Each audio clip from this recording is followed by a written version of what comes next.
मेरे प्रिय भाई बहनों, हमने पिछले एपिसोड में देखा था कि किस प्रकार से पवित्र आत्मा के कार्य विश्वासियों के जीवन में बहुत ही प्रचलित रूप से जो पवित्र आत्मा करता है वो सराहनीय है और हमारे आत्मिक जीवन में एक विशेष प्रभाव डालता है। यदि आपको याद होगा, जो प्रथम भाग पार्ट 1 जब आपने सुना होगा तो उसमें आपने सुना होगा कि किस प्रकार से पवित्र आत्मा प्रभु यीशु मसीह की महिमा करता है। पवित्र आत्मा हमें बपतिस्मा देता है।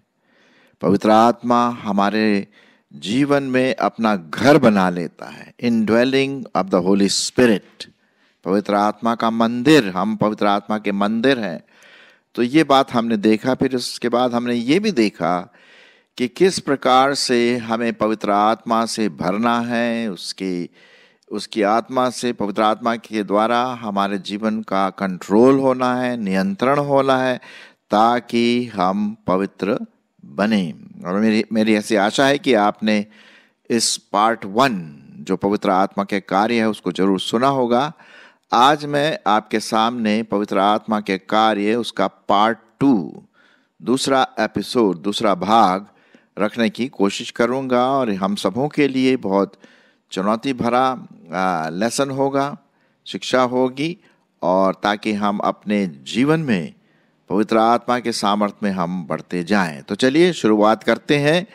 आज जो हम देखेंगे वो हम देखेंगे कि किस प्रकार से पवित्र आत्मा जो है पूरे बाइबल का, पुराना नियम, नया नियम, वो सब उसका रचयिता है, लेखक है, और किस प्रकार से उसने इन पवित्र शास्त्र की रचना की, जिसके द्वारा हम आत्मिक रीति से बढ़ते हैं। सो पवित्र आत्मा का एक बहुत अहम कार्य है, अहम रोल है, वो ये है कि वचन को उसने लिखा है।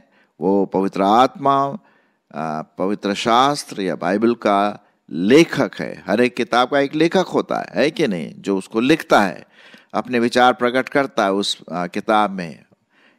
आइए, बाइबल जो है ये किताब नहीं है, ये एक पवित्र शास्त्र जो है परमेश्वर का जीवित वचन है, और इसका लेखक थोड़ा डिफरेंट है। वो परमेश्वर है ना, वो मनुष्य नहीं है। तो उसकी जो लेख है वो हमारे आत्मिक जीवन के लिए बहुत महत्वपूर्ण बन जाती है। मैं आपके लिए पढ़ लूंगा जो पाया जाता है 2 तिमोथी उसका 3 अध्याय 16 और 17 पद। 2 तिमोथी उसका 3 अध्याय 16 और 17 पद, जहां पर हम देखते हैं कि किस प्रकार से पवित्र आत्मा इस बाइबल का लेखक है। सुनिए, संपूर्ण पवित्र शास्त्र परमेश्वर की आत्मा से रचा गया है और उपदेश और समझाने और सुधारने और धार्मिकता की शिक्षा के लिए लाभदायक है, ताकि परमेश्वर का जन सिद्ध बने और हर एक भले काम के लिए तत्पर हो जाए। यहाँ हम देखते हैं कि वचन कहता है कि सब जितने भी पुराना नियम है, नया नियम है, दोनों जो नियम है बाइबल में, वो पवित्र आत्मा के द्वारा, उसके फूंक के द्वारा, जी हाँ, उसके फूंक के द्वारा, पवित्र आत्मा की ब्रेथ के द्वारा, श्वास के द्वारा ये परमेश्वर का वचन लिखा गया। इसलिए इसको हमें बहुत गंभीरता पूर्वक लेना है। ये और कोई ऐसा वैसा लेख नहीं जो आप किताबों में पढ़ते हैं। हर एक लेखक का एक पर्टिकुलर विषय का अलग अलग ख्याल होता है, लेकिन बाइबल का एक ही विषय है, और वो है यीशु मसीह, परमेश्वर, उद्धार और पवित्र बनना। इन सबों का लेखक कौन है? पवित्र आत्मा। तो ये भी हम एक देखते हैं, यहाँ उसका कार्य है। पहली जो बात आज हमने देखा वो ये है कि बाइबल का लेखक, पवित्र शास्त्र का लेखक पवित्र आत्मा है। फिर उसके बाद हम देखते हैं और भी कई कार्य हैं जो पवित्र आत्मा के हमारे जीवनों में होता है। वो ये है कि पवित्र आत्मा हमें प्रकाशन देता है, हमारे मन में चीज़ों को, वचन को समझाता है, वो प्रकाशन देता है। जी हाँ। और कभी कभी क्या होता है कि हम कुछ बातों को हम अपने सामान्य बुद्धि से नहीं समझ पाते हैं, और स्वाभाविक है कि आत्मिक चीज़ें सामान्य बुद्धि से नहीं समझ पाते। उसके लिए पवित्र आत्मा की अगुवाई बहुत ज़रूरी है, क्योंकि वो उसका लेखक है, तो स्वाभाविक है कि वो उसको समझाने में बिल्कुल निपुण है। अब वो हमें समझाता है तो वो हमें प्रकाशन देता, हमारी सहायता करता है। चलिए इसी को समझने के लिए मैं कुछ और पदों को आपके सामने रखने की कोशिश करता हूँ। 2 कुरिन्थियों 3 अध्याय 15 और 16 पद। 2 कुरिन्थियों उसका 3 अध्याय 15 और 16 पद। यहाँ पर इस प्रकार से लिखा हुआ है, और आज तक जब कभी मूसा की पुस्तक पढ़ी जाती है तो उनके हृदय पर पर्दा पड़ा रहता है, परंतु जब कभी उनका हृदय प्रभु की ओर फिरेगा तब वह पर्दा उठ जाता है। प्रभु तो आत्मा है, और जहाँ कहीं प्रभु की आत्मा है वहाँ क्या है? स्वतंत्रता है। तो यहाँ हम देखते हैं पवित्र आत्मा हमारे मन की आँखों को खोलता है। 1 कुरिन्थियों उसका 2 अध्याय 12 पद, और भी कुछ पदों को हम देख लेते हैं। 1 कुरिन्थियों उसका 2 अध्याय और 12 पद क्या लिखा हुआ है? परंतु हमने संसार की आत्मा नहीं, परंतु वह आत्मा पाया है जो परमेश्वर की ओर से है, कि हम उन बातों को जानें जो परमेश्वर ने हमें दी है। तो वो प्रकाशन देता है। संसार की आत्मा नहीं है, या साधारण आत्मा नहीं है। ये पवित्र आत्मा जो परमेश्वर एक परमेश्वर का एक विशेष भाग है, वो है परमेश्वर की आत्मा, पवित्र आत्मा जो परमेश्वर की ओर से है, ताकि जो बातें बाइबल में लिखी हैं उनको हम अच्छी तरह से समझ सके। 2 कुरिन्थियों 4:6 उसको भी देख लेते हैं। 2 कुरिन्थियों उसका 4 अध्याय और 6 पद क्या लिखा हुआ है? यहाँ लिखा हुआ है, इसलिए कि परमेश्वर ही है जिसने कहा अंधकार में से ज्योति चमके, और वही हमारे हृदयों में चमका, कि परमेश्वर की महिमा की पहचान की ज्योति यीशु मसीह के चेहरे से प्रकाशमान हो। और ये कौन करता है? पवित्र आत्मा हमें करता है, प्रकाशमान करता है प्रभु यीशु मसीह के बारे में, उसके जीवन के बारे में, उद्धार के बारे में, है ना। तो हमने देखा कि आज का जो दूसरा एपिसोड है, दूसरे भाग में पहला हमने देखा कि पवित्र आत्मा बाइबल का लेखक है, वचन का लेखक है। दूसरा हमने देखा कि वो हमारे जो हम पढ़ते हैं परमेश्वर का वचन, वो हमें प्रकाशन देता है, समझ देता है। तीसरी बात हम देखते हैं कि पवित्र आत्मा हमें अपने काम के लिए, मिनिस्ट्री के लिए इक्विप करता है, हमें पूरी रीति से तैयार करता है, ताकि हम मसीही जीवन में, मिनिस्ट्री में, सेवकाई में क्या करें? आगे बढ़ते चले जाएं। तो चलिए कुछ पदों को इसी से संबंधित देखते हैं कि किस प्रकार से पवित्र आत्मा हमें पूरी रीति से सक्षम करता है कि हम मिनिस्ट्री के लिए तैयार रहें। क्या क्या गिफ्ट, क्या क्या वरदान प्रभु परमेश्वर की ओर से पवित्र आत्मा आपको और मुझको देता है। चलिए रोमियो उसका 12 अध्याय 1 से 8 पद। इसलिए हे भाइयों, मैं तुमसे परमेश्वर की दया स्मरण दिलाकर विनती करता हूँ कि अपने शरीरों को जीवित, पवित्र, परमेश्वर को भावता हुआ बलिदान करके चढ़ाओ। यही तुम्हारी आत्मिक सेवा है। और इस संसार के समान न बनो, परंतु तुम्हारे बुद्धि के नए हो जाने से तुम्हारा चाल चलन भी बदलता जाए, जिससे तुम परमेश्वर की भली, भावती और सिद्ध इच्छा अनुभव से मालूम करते रहो। क्योंकि मैं उस अनुग्रह के कारण जो मुझको मिला है तुमसे हर एक से कहता हूँ कि जैसा समझना चाहिए उससे बढ़कर कोई भी अपने आप को न समझे, पर जैसा परमेश्वर ने हर एक को परिमाण के अनुसार बांट दिया है, वैसा ही सुबुद्धि के साथ अपने को समझे। क्योंकि जैसे हमारी एक देह है, बहुत से अंग हैं और सब अंगों का एक ही जैसा काम नहीं, वैसा ही हम जो बहुत हैं मसीह में एक देह होकर आपस में एक दूसरे के अंग हैं। और जबकि हम उस अनुग्रह के अनुसार जो हमें दिया गया है, हमें भिन्न भिन्न वरदान मिले हैं। जिसको भविष्यवाणी का दान मिला हो तो वह विश्वास के परिमाण के अनुसार भविष्यवाणी करे। यदि किसी को सेवा करने का दान मिला हो तो सेवा में लगा रहे।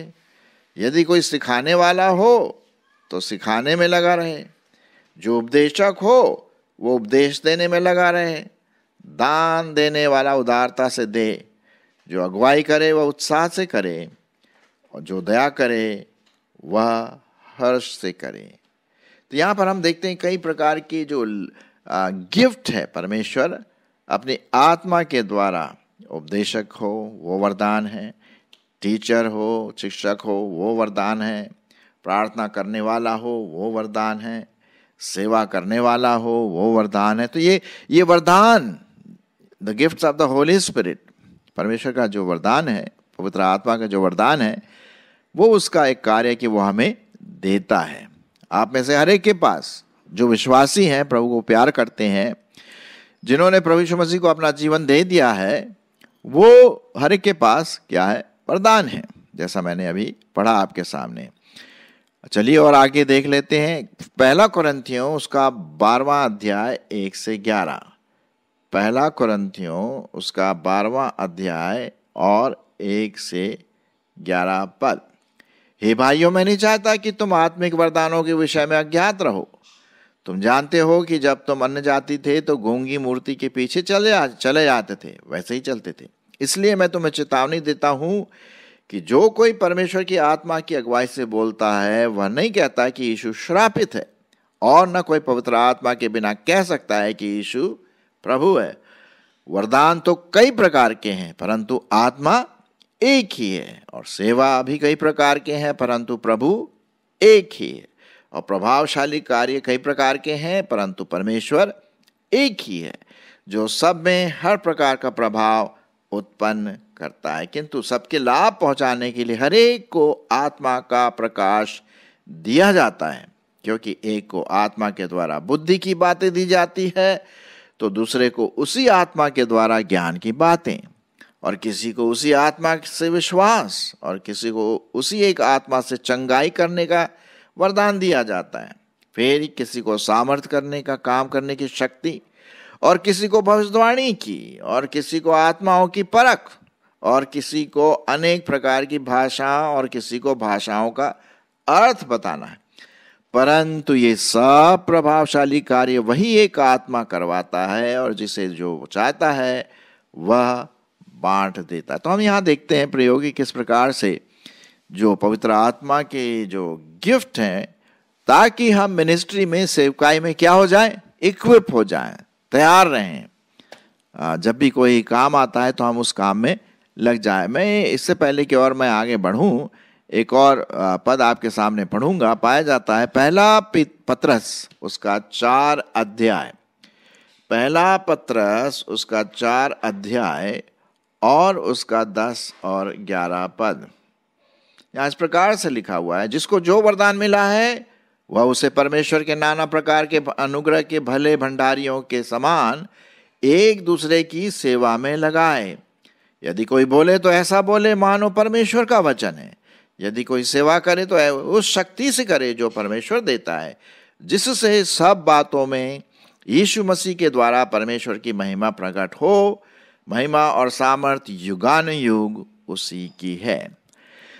तो इन सब जो पद मैंने आपके सामने पढ़ा, एक बात यहाँ पर बहुत साफ रीति से बताया गया है कि परमेश्वर का आत्मा अर्थात पवित्र आत्मा हम सबों को अपनी इच्छा अनुसार वरदान देता है, गिफ्ट देता है, ताकि उसकी सेवा के लिए हम उन गिफ्टों को, उन वरदानों को इस्तेमाल करें।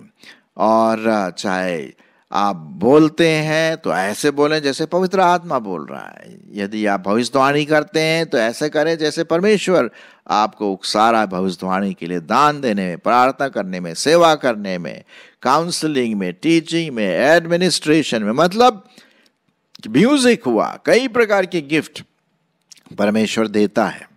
ठीक है, तो हमें इन गिफ्ट्स को, इन वरदानों को सही रूप से परमेश्वर की महिमा के लिए करना है, जिससे क्या होगा, परमेश्वर की कलीसिया बढ़ती चली जाएगी। जो मुख्य उद्देश्य है वरदानों का, आत्मिक वरदानों का, पवित्र आत्मा के वरदानों का, वो ये है कि प्रभु यीशु मसीह की कलीसिया की बढ़ोतरी हो, तभी तो ये वरदान दिया जाता है। अब जैसे जिस घर में मैं बैठा हूं, इसमें एक ही व्यक्ति को इसको नहीं बनाया, इसमें कारपेंटर भी था, बढ़ई था, कांच वाला आया, कांच लगाया, लोहे का काम करने वाला लोहे की चीज़ें लाया, और जो पानी का है, जो टैप वाटर टैंक वगैरह, वो उसका अलग काम है, फ्लोरिंग वाला अलग काम है, इलेक्ट्रिशियन आया, उसने बिजली का वायर तार वगैरह खींचा,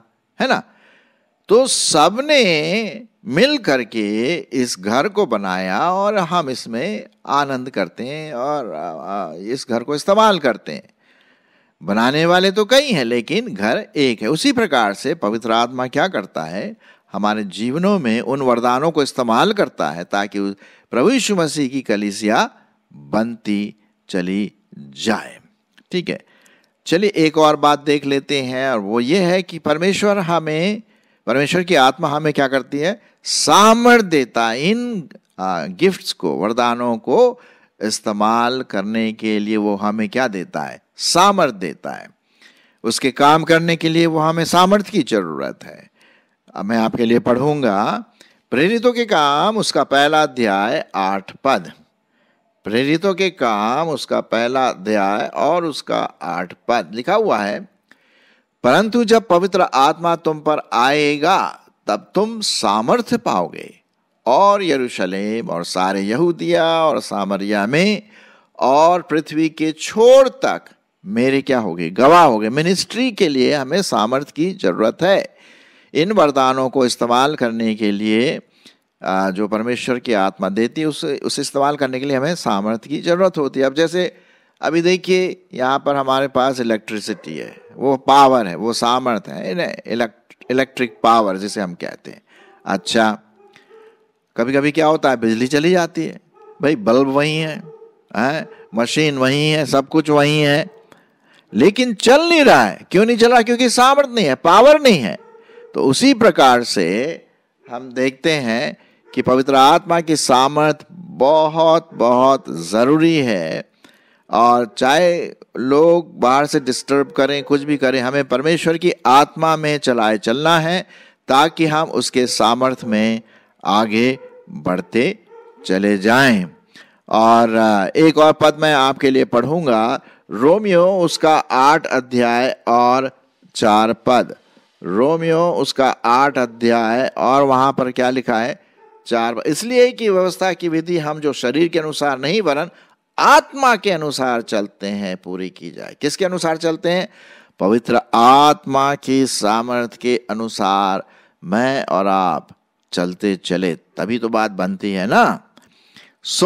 मेरे प्रिय भाई बहनों, आज हमने दूसरे एपिसोड में देखा, भाग 2 में देखा कि पवित्र आत्मा वचन का लेखक है, बाइबल का लेखक है। पवित्र आत्मा हमें प्रकाशन देता है, उसके वचन को समझने में सहायता करता है। तीसरी बात हमने देखा आज कि किस प्रकार से पवित्र आत्मा हमें इक्विप करता है, हमें पवित्र आत्मा जो गिफ्ट है, उसकी जो वरदान है, वो हमें भरता है ताकि हम उन गिफ्ट्स को, उन वरदानों को परमेश्वर की कलीसिया बनाने के लिए इस्तेमाल करें। और फिर चौथी बात देखा कि किस प्रकार से परमेश्वर का जो आत्मा है वो हमारे लिए सामर्थ है। यदि हमारे मिनिस्ट्री में, सेवकाई में परमेश्वर की सामर्थ ना हो, पवित्र आत्मा की सामर्थ ना हो, तो हम चाहे कितना भी कुछ करें उसमें फल नहीं आएगा। पवित्र आत्मा की सामर्थ बहुत ज़रूरी है। अब जैसे बल्ब लटका हुआ मेरे सिर के ऊपर, अगर उसमें पावर नहीं है तो बिजली नहीं, मतलब प्रकाश नहीं आएगा। बल्ब तो वही है, लेकिन सामर्थ की बहुत ज़रूरत है, पावर की ज़रूरत है। उसी प्रकार से सेवकाई में हमें, न सिर्फ सेवकाई में, आत्मिक जीवन में भी हमें पवित्र आत्मा की सामर्थ चाहिए, तो वो हमें देता है अपने वचन के अनुसार। तो ठीक है जी, अब ये तो हो गया पार्ट 2। अब आप पार्ट 3, अगला पार्ट 3 भी सुनिए और ज़रूर आप आशीष पाएंगे।